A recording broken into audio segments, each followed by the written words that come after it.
네, 한덕이 덕분에 돈 벌어볼 수 있는 시간, 오늘도 두 가지 새로운 종목 전해드리도록 하겠습니다.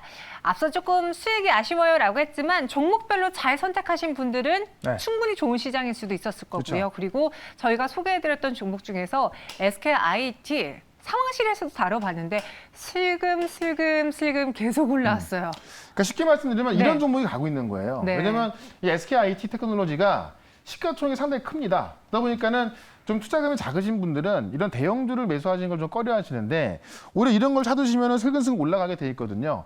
그러니까 특히나 지금 우리가 이 분리막으로 말씀드렸는데 자, 유럽에서 전기차가 굉장히 많이 팔리고 있습니다. 그러니까 1월 달에서 5월 달에 판매 시작을 봤더니 유럽의 전기차 판매량이 상당히 많이 늘어나고 있고 한국의 배터리가 공급량이 상당히 많아지고 있다고 합니다. 그렇다면 지금 우리 전기차 배터리 기업들도 유럽에서 러브콜을 많이 받고 있다고 하는데 지금 SKI테크놀로지 같은 경우는 분리막에서 독보적인 기술을 갖고 있거든요. 그럼 사실 좀 늦게 간다 할지언정 한 달 정도 갖고 있다가 20% 정도 수익 나면 꽤 괜찮은 거라 봅니다. 근데 항상 어떤 단기 급등수익을 누리려고 하다 보니까 이런 건 못 사시는데 이런 것들을 좀 제가 볼 때는 접근하신다고 한다면은 아마 시장에서 소외되지 않고 수익날 수 있을 것이다 이렇게 말씀드리면서 역시나 SKI테크놀로지 같은 경우는 제가 목표가를 최소한 20만 원까지 가보자라고 말씀드렸는데 그 시간 제가 생각보다 많이 걸리지 않을 것 같습니다. 계속해서 좀 보유 의견 좀 드려보도록 하고요. 그다음 효성첨단 소재도 제가 말씀을 드렸는데 역시나 효성첨단 소재도 많이 올라와 있기도 하고 시가총액이 좀 적지 않은 종목이죠. 다만 이 종목을 보게 되면은 세계 펫 타이어 코드 시장에서 20년 넘게 1등을 해온 기업이고요. 최근에 화학 쪽 실적이 좋았었죠. 그다음에 지금 보시면은 오늘 올라오는 경기 민감주들이 하반기에는 어떨지 모르겠지만은 2분기 실적은 당연히 좋을 수밖에 없습니다. 근데 6월 달이 끝나가면서 결국은 지금 시장에 주목하는 건 2분기 실적이거든요. 그러면 화학주도 2분기 실적 좋기 때문에 지금 올라오고 있는 겁니다. 효성첨단소 같은 경우도 지금 계속해서 꾸준히 올라가지고 있고요. 벌써부터 이제 이 전고점까지 좀 올라가 있는 모습입니다. 그래서 지금 이 아라미드 생산 능력 같은 경우는 국내 1등 업체의 67%까지 수준으로 지금 증가를 할 거로 보여지기 때문에 어떤 그 화학주, 특히 스판덱스 이쪽에서 실적으로 꿀리지 않는 기업이고 이 2분기 실적 발표와 함께 고점을 넘어갈 수 있다 이렇게 보면서 효성첨단 소재주도요. 제가 목표가를 46만 원까지 말씀드렸는데 계속해서 보유 전략 말씀을 드려보도록 하겠습니다. 네, 효성첨단 소재 목표 주가 42만 원 달성했는데요. 이제 2차적인 목표가까지 한번 갈 수 있을지 일단은 수익을 더 즐기실 분들은 누려보시면 될 것 같습니다. 이렇게 오늘 두 가지 종목 리뷰해봤고요. 오늘도 새로운 두 가지 종목을 소개해 드릴 텐데요. 첫 번째 종목에 대한 키워드, 기대 수익률, 투자 기간 확인해 보겠습니다. 인프라와 건설주고요. 그리고 1주 안에 20% 수익을 낼 수 있는 종목입니다. 정답을 맞춰주시면 저희가 치킨 교환권을 또 드리도록 할 테니까 유튜브 채팅방에 정답을 올려주세요. 정답자 하나 랜덤으로 드리겠습니다. 오늘 저희가 사실 이쪽 이야기를 되게 많이 했어요. 근데 아마 이쪽 이야기 많이 했을 건데 네. 저는 이쪽에 종목에 가깝거든요. 그쪽도 했는데요. 아, 그래요? 아, 네. 자, 어쨌든 간에 네. 인프라 어제 이제 미증시가 오른 이 중에 하나니까는 네. 좀 봐야 될 것 같고 이것 때문에 건설주가 올라가는데 저는 왜 이쪽을 말씀드렸냐면은 대형주가 많이 올라가고 있는데 저는 오늘 말씀드리고 하는 내용은 이제 건설주에서 좀 중소형주입니다. 좀 힌트 좀 드리자면은 네. 그래서 사실 원래 인프라라는 것은 대형주를 말하는 건데요. 국내에서 이제 어떤 그 미국 인프라 말고 국내 인프라 정책이 지금 이제 발표가 곧 임박했거든요. 6월 달 안에 발표한다고 했으니까는 6월 달에 얼마 안 남았습니다. 그런 관점에서 볼 거고요. 그래서 투자 기간은 일주일, 기대 수익률은 20% 보도록 하겠습니다. 방금 저 좀 얄미웠죠. 아니요, 뭐 재밌습니다. 네. 어제 너무 이창진 아나운서와 케미가 잘 맞길래 그랬나요? 제가 좀 심술이 나서 아, 그래봤어요. 네, 네. 기사 보면서 네. 어떤 종목인지 힌트를 드려볼게요. 네. 인프라 건설주 오늘 강했고요. 그리고 미국 인프라 투자 예산 협의 소식 때문에 뭐 아시아 증시 내에서도 좋은 흐름이 연출됐어요. 그러니까 어제 미국이 다우하고 나스닥이 다 올라간 게 네. 이 인프라 투자들 협의가 된 건데 지금까지 2조 달러가 넘는 인프라 투자 협의를 못 하고 있었습니다. 다만 어제 이제 협의를 해서 이게 통과가 된 건 아니고 협의가 됐다는 건데 다만 아쉬운 게 있다면은 원래 2조 달러가 넘는 금액이었는데 1조 달러 정도의 협의가 됐기 때문에 좀 아쉬운 점이 있습니다. 다만 1조 달러로 합의를 하면서 그 재원 문제에 있어서는 어떻게 보면 좀 불확실성이 없어졌고 그다음에 이제 그 세금 문제에 있어서 불확실성이 없어졌다 좀 이렇게 보면 될 것 같은데요. 일단은 공화당과 민주당의 이제 인프라 합의가 이루어졌고요. 5년간 총 9,730억 달러, 8년간 1조 2,090억 달러에 달하는 규모의 인프라 합의가 나왔습니다. 그래서 이 도로에서 1,090억 달러, 전력 인프라에서 730억 달러, 광대역에서 650억 달러를 이제 하기로 한 건데 이게 협의를 한 거고요. 앞으로 이제 의회를 통과해야 되는 건데 지금 바이든 대통령이 이제 휴먼 인프라까지 같이 뭐 통과를 원하고 있어서 과연 될지 안 될지 모르겠습니다. 다만 지금 협의가 했다는 내용만으로도 어제 미증시에서 다우와 나스닥은 굉장히 좀 크게 반응을 한 거고 다음 주도 크게 나쁠 것 같지는 않습니다. 어쨌든 이런 걸 본다면은 우리나라에서 지금 이제 앞으로 대선이 얼마 안 남은 상황에서 주택 공급 정책도 좀 나오고 있고요. 그다음에 6월 달에 이제 국가도로 종합계획이 나오거든요. 지금 미국은 이런 협의를 통해서 나왔는데 우리나라도 이제 이 국가도로 종합계획이 6월 달에 발표를 한다고 해서 다음 주 안에는 나올 거로 보여집니다. 그렇다면 최근에 건설주 종목들 보시면은 조정이 좀 쭉 나오고 있었거든요. 자, 오늘부터 좀 이 어떤 주가 방향이 좀 달라지고 있기 때문에 그런 관점에서 타이밍도 좋고요. 그다음에 미국의 인프라와 우리 한국의 어떤 국가도로 종합계획 이것을 보고 건설주를 지금부터 우리가 관심을 가져보자 이렇게 말씀을 드려보겠습니다.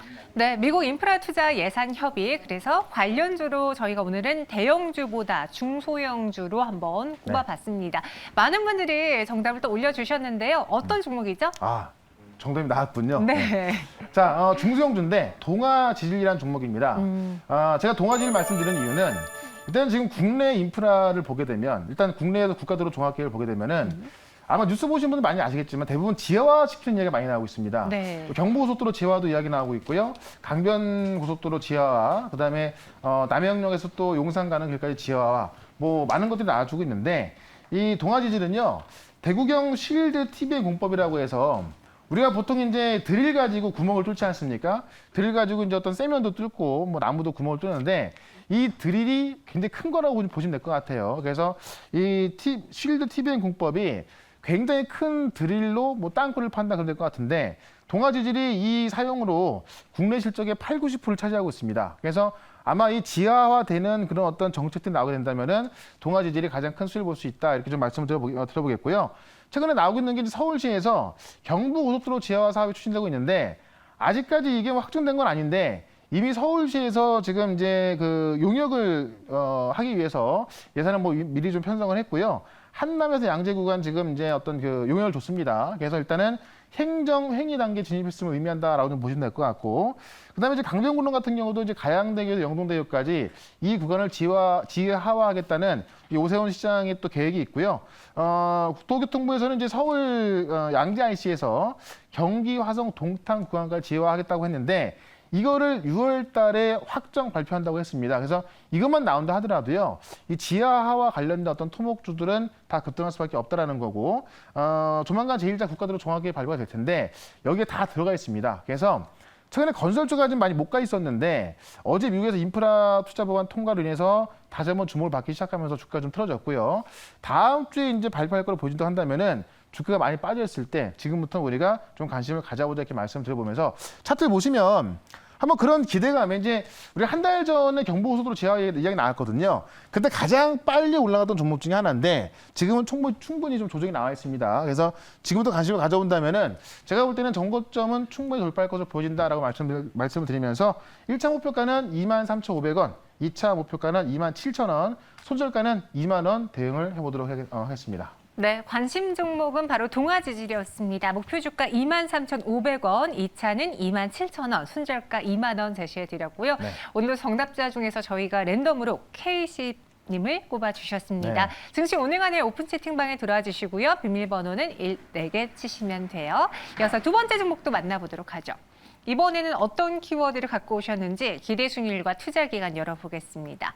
오늘의 두 번째 종목은 배당 성향 3개월 안에 20%. 네. 오늘 배당과 관련된 뉴스가 나오면서 은행주들 흐름도 좋았는데 맞습니다. 혹시 은행주 갖고 오셨나요?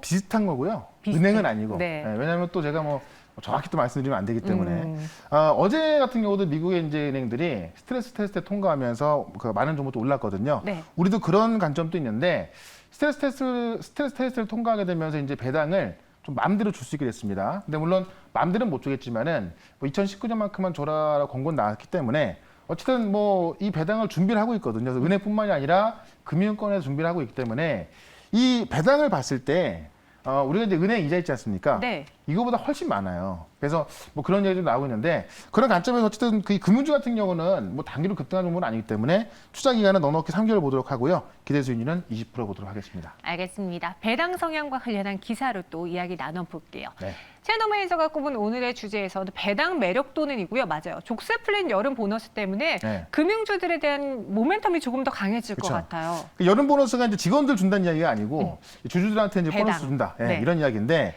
금융위원회가 이제 은행권의 배당 제한령을 해제를 했습니다. 그래서 어제 미국에서 스트레스 테스트를 통과했듯이 우리나라도 그런 것들을 하고 있었는데 문제가 없다고 판단을 하면서 배당을 줄 수 있게 한 거죠. 그래서 지난 1월 달에 은행과 은행 지주회사의 배당을 순이익의 20% 이내에서 줄 것으로 제안을 했었는데 그거를 좀 풀어준 겁니다. 그래서 각 금융권은 이미 분기 배당을 가능하도록 정관을 변경하고 있고 중간 배당을 위한 준비를 거의 마쳤다고 합니다. 하나금융지주 같은 경우는 중간 배당을 위해서 벌써 이 주주명부 폐쇄를 했고요. KB금융 같은 경우도 지금 지금 그 배당을 순이익의 30%까지 줄 수 있게끔 이제 지난번에 이제 그 회장님이 말한 적이 있거든요. 그런 관점에서 배당을 가장 많이 줄 수 있는 그런 금융사를 우리가 좀 눈여겨봐야겠다는 거고 어제 이제 미국 같은 경우는 6대 은행에 대한 스트레스 테스트를 못 통과했고 그렇게 되면서 이제 사실 그 미국 같은 경우는 이게 28일부터 풀리고요. 우리 같은 경우는 이제 30일부터 풀리기 때문에 이 배당에 대해서 관심을 가져야 될 것 같고 실제 이 배당을 받으려면은 28일까지 매수를 해두면 되는 겁니다. 그래서 28일 날 매수해서 갖고 있다가 다음 날 팔면은 배당을 받을 수 있거든요. 그래서 그런 관점도 좀 생각을 해봐야 될 것 같고 그렇기 때문에 28일까지는 일단은 단기적으로도 주가가 좀 오를 수 있다는 걸 좀 말씀드려보겠고 은행의 배당 수익률이 2020년도 5월 달에 7.3%였고요. 2021년도 지금 5월 기준 3.8%니까는 뭐로 보나 이제 어떤 은행 이자보다 훨씬 많거든요. 그런 관점에서 이 배당에 대한 어떤 우리가 모멘텀도 한번 생각을 해보자라고 말씀드리면서 관련주를 오늘 말씀을 드려보도록 하겠습니다. 네, 네. 금융주는 은행주는 아니다. 약간 관련된 종목이다라고 하셔서 비슷하죠? 비슷하다라고 네. 해서 더 기대가 되고요. 궁금해지는데 어떤 종목이죠? 네, 보험주인데 현대해상이라는 종목입니다. 사실 이제 금융주를 보시게 되면 은행주도 있고 보험주, 증거주 많이 있는데 네. 배당 수익률이 현대해상이 제가 알기로는 꽤 높은 종목이에요. 지금 배당 수익률이 5.2% 나오는데 많은 금융주 중에서 꽤 높게 나오는 종목 중에 하나고요. 네. 1분기 순이익이 지금 1,200억 나왔는데 이게 서프라이즈 나온 거거든요. 2분기 같은 경우도 시장 전망치보다 훨씬 좋게 나올 거로 보여지는데 영업이익률을 보게 되면은 이번 연도 영업이익을 5천억 정도를 보고 있는데 현재 시가총액이 2조 2천억입니다. 이 얘기는 퍼로 계산했을 때 퍼가 5가 안 된다는 이야기입니다. 이런 걸 봤을 때 상당히 저평가를 받고 있고 이 배당에 대한 매력도가 있다고 한다면은 현대해상 같은 경우는 지금 정도 우리가 좀 사놔야 한다. 자동차 손해율이 80.6%로 전년 동기 대비해서 한 4.7% 하락했기 때문에 지금 어떤 미래 성장성 실적에 대한 기대감도 좋아지고 있는 부분이 있고요. 이 글로벌 경기 회복에 있어서 이 금리 상승 시 또 수혜를 볼 수 있는 종목이기 때문에 현대해상은 지금 우리가 한번 관심을 가져보자 이렇게 말씀드려보면서 차트를 보시면 제가 3년짜리 차트를 보여드린 건데요. 워낙에 많이 빠져 있습니다.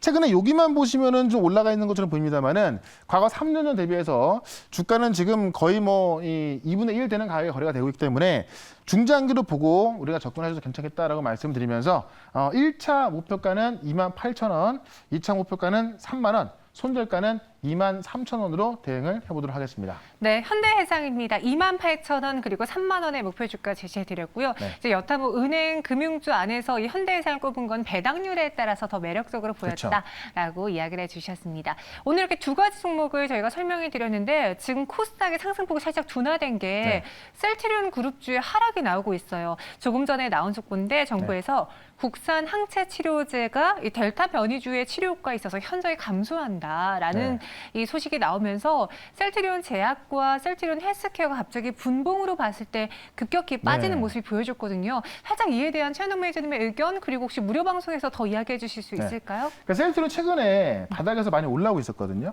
이게 이제 원래 치료제 개발했었는데 연초에 나왔던 부분이 치료제를 개발했고 성공을 했지만 사실 어떤 게임 체인저 역할을 할 수 있을 정도의 어떤 효과는 아니었어요. 그래서 주가 빠졌었는데 다만 그런 부분이 어쨌든 뭐 치료가 필요하기 때문에 유럽에서도 좀 어떤 그 승인을 받고 있었고 그런 부분에서 올라오고 있었는데 이 어쨌든 델타 변이의 치료가 좀 없었다는 이야기잖아요. 네. 그럼 최근에 관심 있는 게 다 델타 변이 바이러스고 화이자나 모더나 백신 같은 경우는 최근에 이제 화이자 같은 경우는 발표한 걸 보면은 델타 변이 바이러스에 90% 효과 있다고 나왔거든요.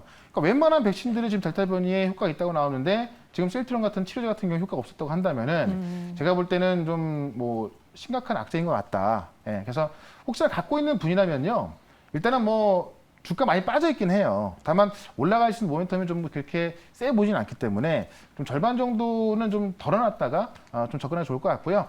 더 자세한 내용은 제가 오늘 무료 방송에서 말씀을 드려볼 거니까 4시 반에 유튜브에서 최현덕으로 검색을 해보시면은 무료 방송을 볼 수가 있습니다.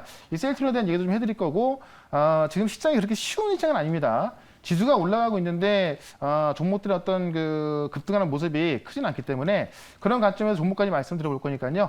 4시 반에 무료 방송 참석하시면 되겠습니다. 네, 최근 코로나 바이러스에 대해서 그 유효성을 좀 입증하면서 자료를 보여주면서 주가가 올라왔던 셀트리온 그렇죠. 그룹주였는데요. 오늘 이 소식이 좀 악재로 작용된 것 같아요. 저희가 또 이 내용도 마감 특징주로 잠시 후 OX 의견 들어볼 테니까요. 계속해서 채널 고정해 주시기 바라겠습니다. 저희는 여기서 인사드릴게요. 고맙습니다. 네, 고맙습니다.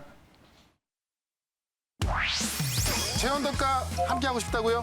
방법 하나, 인터넷 검색창에 MBN 코드를 입력하고 홈페이지에 들어오셔서 최현덕 무료 방송을 클릭하세요. 둘, 휴대폰 문자 받는 사람의 샵 2034를 입력하고 내용에 최현덕이라고 써서 전송해 주세요. 접속할 주소를 보내드립니다. 현덕이 덕분에 돈 벌어봅시다.